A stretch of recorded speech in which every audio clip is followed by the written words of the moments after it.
ஸ்ரீமதே ராமானுஜாய நமக. ஆண்டாள் திருவடிகளே சரணம். அனைவருக்கும் அடியேனுடைய பணிவான நமஸ்காரம். திருப்பாவையில் இன்று 10வது பாசுரம். இன்றைக்கு எழுப்பக்கூடிய தோழி நாயகியான தோழி. அதனால அவளை எப்படி அழைக்கிறான்னா அம்மனாய் அப்படின்னு அழைக்கிறான். அம்மனாய் அப்படின்னா நட்சத்திர நாயகின்னு அர்த்தம். ஏன்னா இவளுடைய வீட்டுக்கும் கிருஷ்ணனோட வீட்டுக்கும் நடுப்புற ஒரு காமன் வால் தான் இருக்கான். அந்த வால்ல ஒரு கதவு இருக்கு. அதை திறந்துண்டு கிருஷ்ணன் அடிக்கடி இவளை பார்க்கறதுக்கு வருவானா. அதனால தான் இவள் நாயகி அப்படின்னு இவளை அழைக்கிறார்கள்.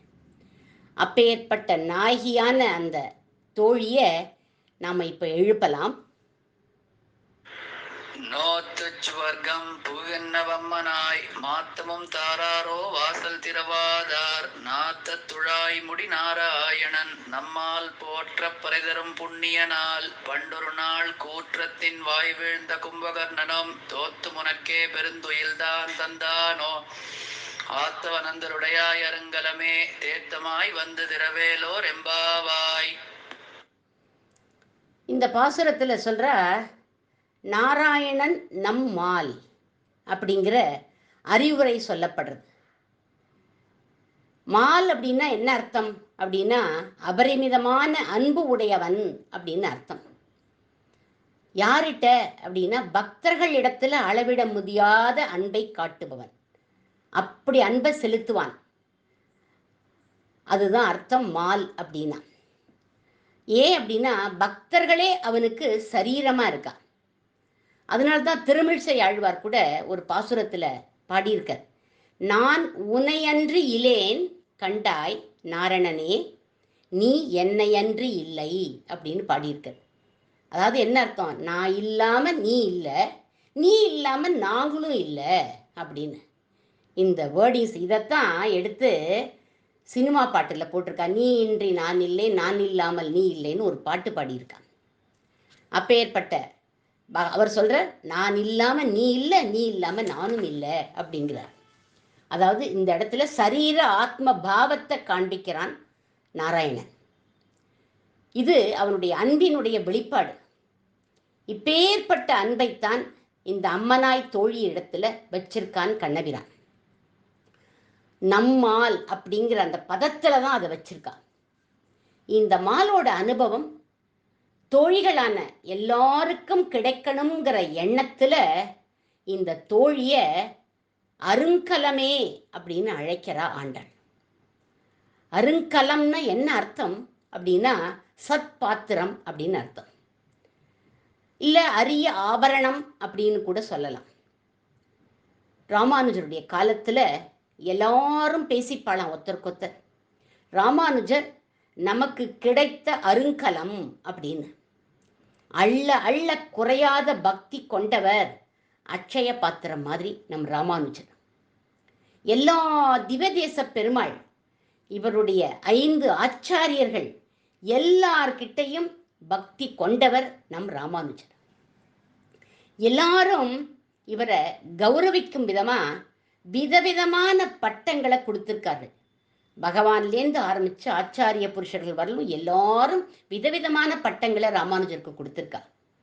அதுதான் அருங்கலம். எண்ணிறைந்த பட்டங்களை பெற்றதுனால அவரை அருங்கலம்ங்கிற பதத்துக்கு பொருத்தமானவர் அப்படின்னு சொல்லுவார். என்னென்ன பட்டங்கள் கொடுத்திருக்கா, யார் யார் கொடுத்திருக்கா, அதை இப்ப பார்க்கலாம்.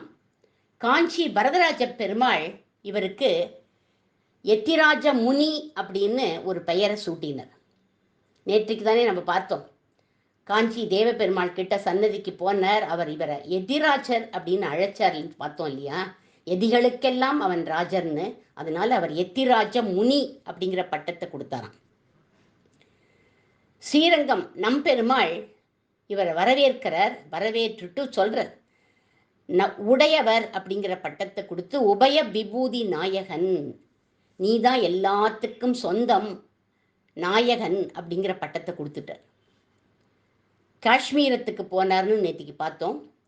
சரஸ்வதி தேவி இவருக்கு ஸ்ரீ பாஷ்யக்காரருங்கிற பட்டத்தை கொடுத்தார். நம்ம கோதா நாச்சியாரான ஆண்டாள் இவரை எப்படி அழைக்கிறா அப்படின்னா கோதாக்ரஜர். கோதாக்ரஜர் அப்படின்னா என்ன அர்த்தம்? கோயில் அண்ணன் அப்படின்னு அர்த்தம்.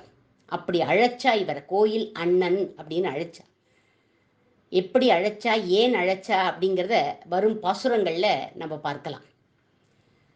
இவருடைய பிரதம ஆச்சாரியன் பெரிய நம்பிகள். இவரை திருப்பாவை ஜீயர் அப்படின்னு அழைச்சார். ஏன்னா திருப்பாவை தான் எப்பொழுதும் இவருடைய திருப்பவழவாய் முணுமுணுத்துட்டே இருக்கும். அதனால திருப்பாவை ஜீயன்கிற பட்டத்தை கொடுத்தார். அதை கூட வரும் பாசுரங்களில் ஏன் கொடுத்தார், எப்போ கொடுத்தாருங்கிறத அனுபவிக்கலாம். அதுக்கப்புறம் ஆழ்வார் திருவரங்கப் பெருமாள் அரையர் போய் இவரை கூட்டின்னு வந்தார் இல்லையா, காஞ்சிபுரத்துலேருந்து ஸ்ரீரங்கத்துக்கு கூட்டின்னு வந்தார் இல்லையா, அந்த அரையர் என்ன பட்டம் கொடுத்தாருன்னா சடகோபன் பொன்னடி அப்படின்னு. ஏன்னா நம்மாழ்வாரோட பாசுரங்களை எப்பவும் சொல்லிகிட்டே இருப்பாராம். அவர் பேரில் அவ்வளோ ஒரு அபரிமிதமான பக்தி பிரேமை இவருக்கு. அதனால அவர் சடகோபன் பொன்னடி அப்படிங்கிற பட்டத்தை கொடுத்தார். இவருடைய மாமாவும் குரு, அவரே குரு. அவர் பெரிய திருமலை நம்பிகள். அவர் என்ன பட்டத்தை கொடுத்தார் அப்படின்னா லக்ஷ்மண முனி. குழந்தை பிறந்த உடனே லக்ஷ்மணன் தான் பெயர் சூட்டினார். லக்ஷ்மண முனி அப்படிங்கிற பட்டத்தை கொடுத்தார் அவர்.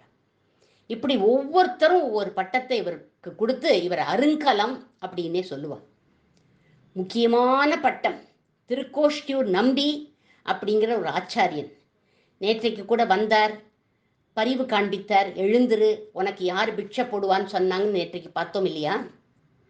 அந்த திருக்கோஷ்டியூர் நம்பிங்கிற ஆச்சாரியர்கிட்ட ரகசிய அர்த்தங்களை தெரிஞ்சுக்கிறதுக்காக 18 முறை திருக்கோஷ்டியூருக்கு போனார் நம் ராமானுஜர். அவர் என்ன பட்டம் கொடுத்தார் அப்படின்னா எம்பெருமானார் அப்படிங்கிற பட்டத்தை கொடுத்தார். எப்படி கொடுத்தார்? லேசில் கொடுத்துவிடல, ரொம்ப கஷ்டப்பட்டு தான் அந்த பட்டம் இவருக்கு கிடைச்சது. திருக்கோஷ்டியூர் நம்பிகள் ரகசிய அர்த்தத்தை ராமானுஜருக்கு உபதேசித்தார். அந்த விசேஷ அர்த்தங்கள் நம் ராமானுஜருக்கு சுலபமாக கிடைச்சுடலை. 17 தடவை அலைய விட்டார்.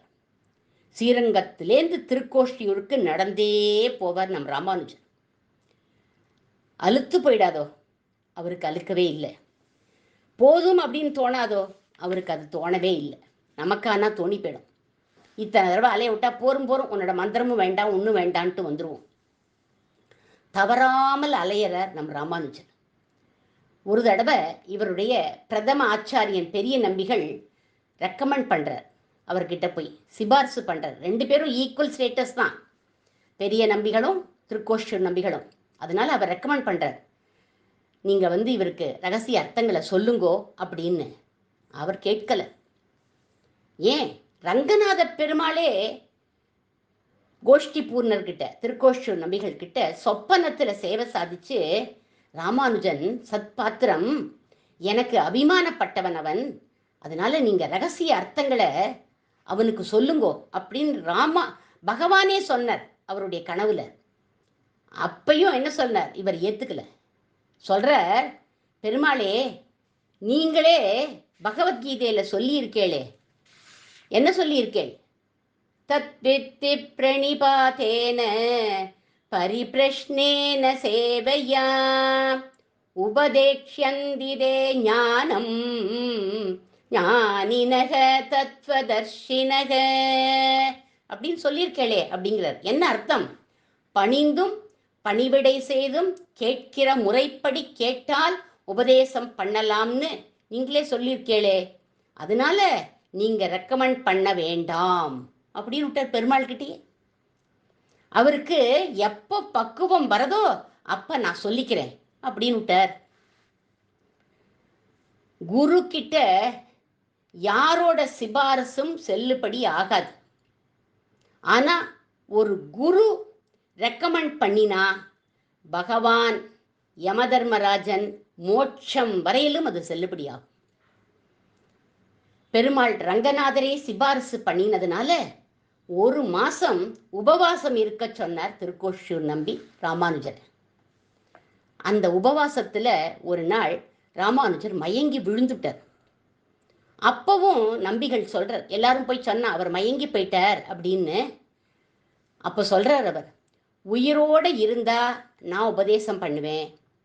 அவர் வைகுண்டம் போயிட்டா, இறந்து போயிட்டு வைகுண்டம் போயாச்சுன்னா என்னுடைய ஆச்சாரியன் ஆள வந்தார் அங்கே இருக்கார், அவர் உபதேசிப்பார் அப்படின்னார். எவ்வளவு கடுமையான ஆச்சாரியன் பாருங்கோ இவர், எவ்வளவு ஸ்ட்ரிக்டா இருந்திருக்கார் பாருங்கோ. 18வது முறை வரப்போது ராமானுஜர்கிட்ட சொல்றார், நீர் மட்டும்தான் வரணும் அப்படின்னு கண்டிஷன் போட்டார். போனார் இவர், கூரத்தாழ்வானையும் முதலியாண்டானையும் அழைச்சிண்டு போனார்.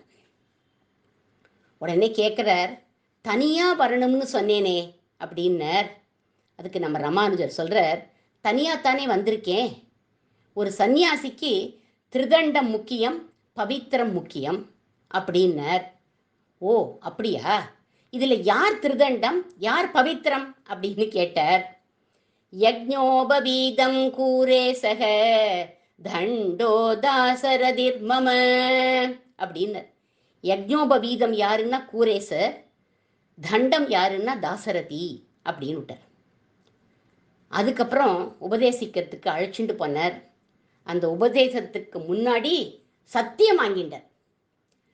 பக்குவம் உள்ளவாளுக்குத்தான் நான் உபதேசம் பண்ணுவேன்னு எனக்கு சத்தியம் பண்ணி கொடுன்னு சத்தியம் வாங்கிட்டார். எத்தனை இது பண்றார் பாருங்க அவர். உபதேசத்தை பெற்றுட்டார். பெற்ற அடுத்த நிமிஷம் திருக்கோஷ்டியூர்ல உற்சவம் நடக்கிறது.